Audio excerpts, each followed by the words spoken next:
Kalau saya dan keluarga saya, ibu saya, ayah saya, saudara-saudara saya dan nukleus keluarga saya itu sudah seperti itu. Kita tidak nunggu Idul Fitri untuk bermaaf-maafan. Kita tidak menunggu Lebaran untuk mudik. Jadi saya sering pulang ke Jombang. Semua saudara saya sering pulang ke Jombang dan ketemu ibu, sungkem kepada ibu itu anytime. Juga tidak perlu menunggu Ramadan untuk berpuasa. Juga tidak perlu menunggu upacara-upacara ritual agama untuk menemukan hakikat-hakikat dari yang ditawarkan oleh ritus-ritus itu. Jadi Ramadan sepanjang tahun, Idul Fitri setiap hari, dan halal bihalal setiap saat, kira-kira begitu. Itu yang dalam keluarga saya. Tapi kalau saya jadi wali kota, saya tidak akan pernah berani mengambil polisi seperti yang diusulkan Mas Sofyan, karena ini menyangkut sejarah yang panjang. Yang namanya mudik, Idul Fitri dan Lebaran ini bukan hanya kebudayaan, ini sudah peradaban.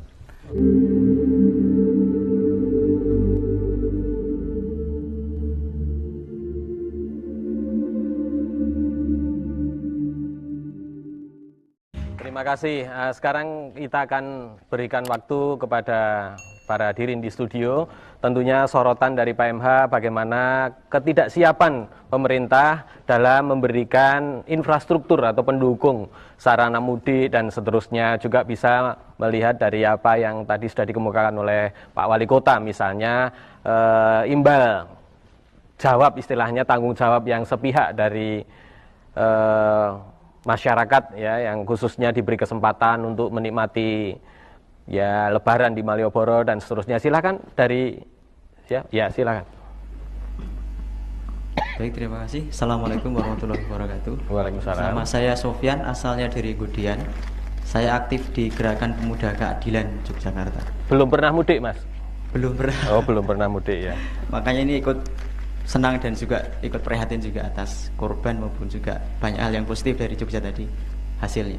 Jadi kami akan coba menarikkan satu gagasan solusi praktis mungkin.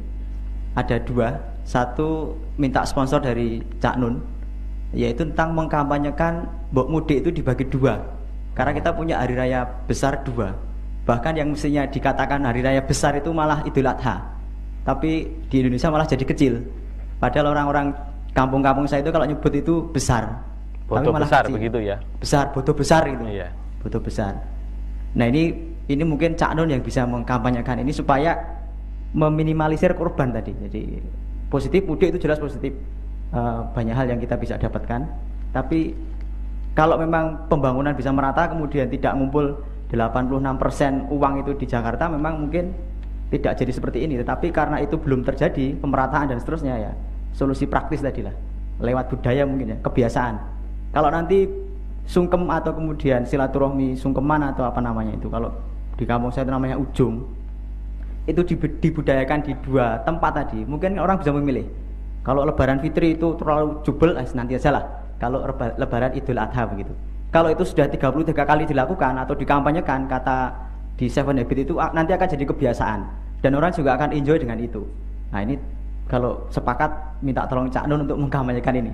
Jadi bodo besar. Yang kedua, kemudian kaitannya dengan Pak Heri Yudanto selaku wali kota mungkin, atau juga pejabat pada umumnya aparatur negara ini, mbok iya bikin kebijakan itu jangan setengah-setengah sehingga bikin kekacauan seperti ini. Kalau mau libur itu mbok iya memang libur 1 bulan, puasa itu libur. Jadi begini maksud saya, supaya orang itu memang bisa menikmati Ramadan itu dengan tenang, tentram, tidak epet-epetan begitu. Jadi kalau nanti liburnya itu dibuat sudah dekat-dekat Ramadan, dekat-dekat Syawal, itu pasti justru yang 10 hari terakhir Ramadan ini jadi hilang.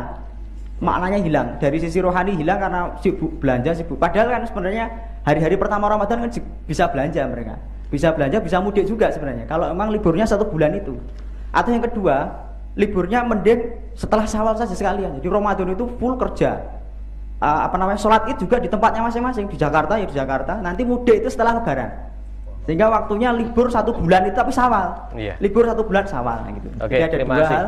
Saya kira terima kasih. Assalamualaikum warahmatullahi wabarakatuh. Waalaikumsalam. Mungkin kalau nanti Mas Sofyan ini jadi wali kota bisa menentukan sendiri ya. Jadi ada libur alternatif dan kita mendengarkan pertanyaan dari pemirsa. Ya, selamat malam. Ya, selamat malam. Ya, dari siapa Pak? Dari Munif Arwanto di Karanganyar. Oh ya, silakan Mas Munif. Ini untuk ketika berbicara Mas Anon, Mas Heru dan Pak Heri, saya cuma tanya mengenai masalah Ramadan mudik ini kan identik dengan seupos harta, materi itu tidak bisa kita pungkiri. Yang saya tanyakan adalah sesungguhnya gimana toh perspektif kita atau porsi sesungguhnya kita melihat sisi benda materi ketika mudik itu.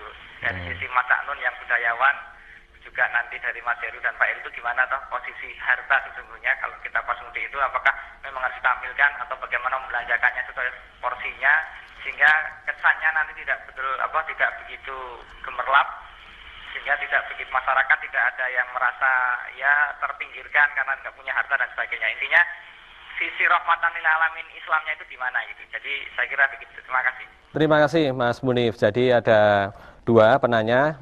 Yang pertama adalah mudik alternatif itu tadi. Karena ada 2 hari raya, yang satu digunakan juga untuk mudik begitu.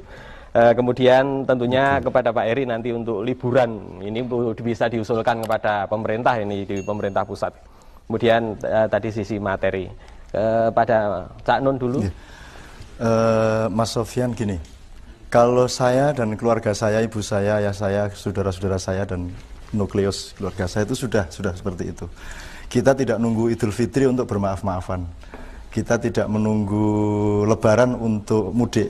Jadi saya sering pulang ke Jombang. Semua saudara saya sering pulang ke Jombang dan ketemu ibu, sungkem kepada ibu itu anytime. Juga tidak perlu menunggu Ramadan untuk berpuasa.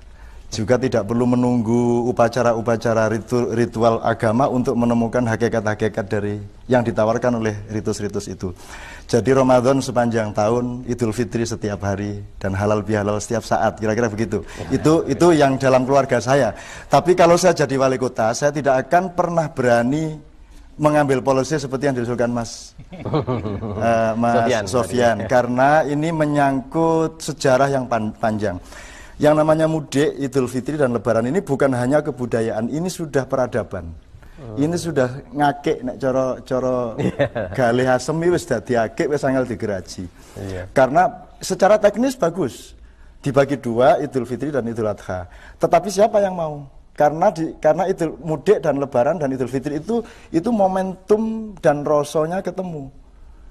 Idul Adha mungkin momentumnya ada tapi rosonya tidak ada. Nah, roso ini dibangun pelan-pelan sejak sebelum Ramadan sampai Anda tahu urut-urutan dari minggu pertama itu Alhamdulillah, minggu kedua itu Astagfirullah, minggu ketiga itu tasbih, minggu keempat itu tahlil, kemudian minggu kelima takbir dan seterusnya.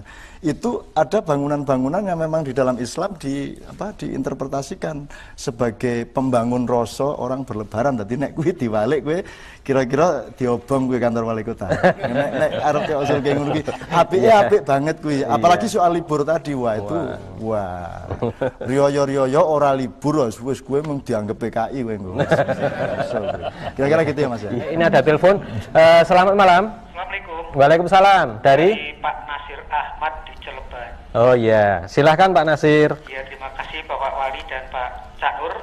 Jadi kaitannya dengan mudik ini memang Tuhan menanamkan rasa cinta tanah air, cinta kepada tanah kelahiran. Buktinya banyak orang-orang tukang kredit di Jogja itu yang menanamkan modalnya kembali ke daerah masing-masing, Jawa Barat.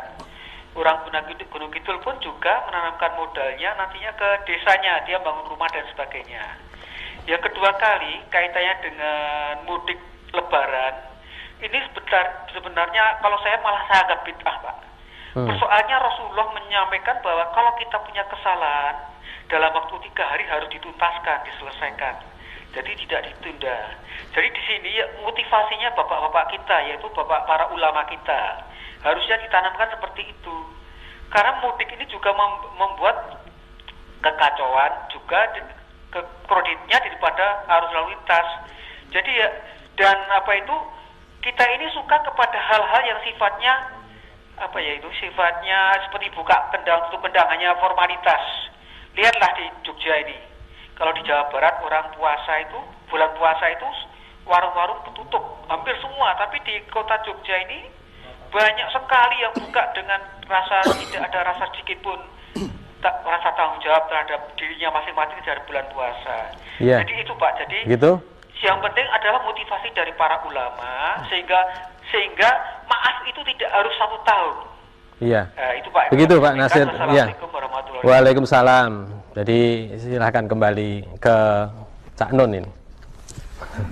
Gini, saya ngomong teknis saja. Mungkin Pak Heru sama Mas Heru, Pak Heru sama Pak Heri bisa ikut membayangkan kalau melihat kayanya negara kita ini, kalau melihat wah luar biasa sumber daya alam kita. Nomor 2 juga sudah terbukti putaran uang di wilayah birokrasi BUMN di wilayah bermacam-macam itu begitu besarnya. Itu mosok kita kok belum punya jalan tol di Pulau Jawa ini, kecuali di sekitar Jakarta aja. Kalau melihat kayanya itu mestinya sudah dulu-dulu kita punya jalan tol 2 lintas, jadi Jakarta bagian utara Pantura sampai Bondowoso, Banyuwangi, kemudian selatan juga Purwokerto terus sampai Jogja dan Solo dan seterusnya. Mestinya sudah ada. Mestinya kalau sudah ada 2 jalan tol, kemudian dengan pembengkaan kapasitas PJKA, mestinya tingkat crowdednya mudik itu pasti akan jauh terkurangi. Saya kira kita tidak boleh menyuruh orang untuk tidak bertemu dengan saudara-saudaranya hanya karena kesalahan-kesalahan pembangunan sebenarnya. Hanya karena kalau masalahnya adalah crowded ya, itu kan karena jalannya kurang lebar. Iya, kurang banyak. Gitu, kurang banyak jalannya dan seterusnya itu. Iya. Terima kasih.